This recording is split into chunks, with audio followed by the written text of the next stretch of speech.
আসসালামু আলাইকুম ওয়া রাহমাতুল্লাহি ওয়া বারাকাতুহু। সম্মানিত দেশবাসী, আমি cancer specialist doctor SM. Sarwar. বিশেষ করে আপনারা জানেন, সারা ওয়ার্ল্ডের ডাক্তারদের বক্তব্য হলো ক্যান্সার হলে আনসার নেই। ক্যান্সার হলে আমরা সাময়িকভাবে চিকিৎসা দিয়ে থাকি, একসময় ক্যান্সারের মৃত্যু হয়, এটাই মেনে নিতে হয়। আমি বলবো ক্যান্সার হলে আনসার নেই, সে কথার কোনো ভিত্তি নেই। ক্যান্সার সম্পূর্ণরূপে সুস্থ হয়। বিশেষ করে বাংলাদেশের সাবেক প্রধানমন্ত্রীর পিএস বদরুদ্দোজা নিজাম সাহেব মিরপুর 10-এ থাকেন। বাংলাদেশ ইন্ডিয়া সিঙ্গাপুরে চিকিৎসা করে সুস্থ হন নাই। আল্লাহর অশেষ রহমতে আমি চিকিৎসা করেছি আজ থেকে আরো 15 বছর আগে। সুন্দরভাবে সুস্থ হয়েছেন এবং আদৌ সুস্থ রয়েছেন।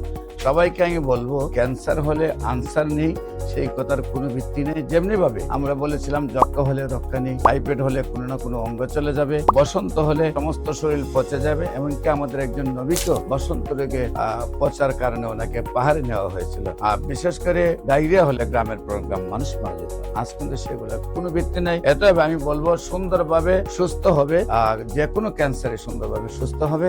আপনারা আমাদের প্রয়োজনে স্ক্রিনে দেওয়া নম্বরে যোগাযোগ করার জন্য আহ্বান জানাচ্ছি। সবাইকে ধন্যবাদ। আসসালামু আলাইকুম ওয়া রাহমাতুল্লাহি।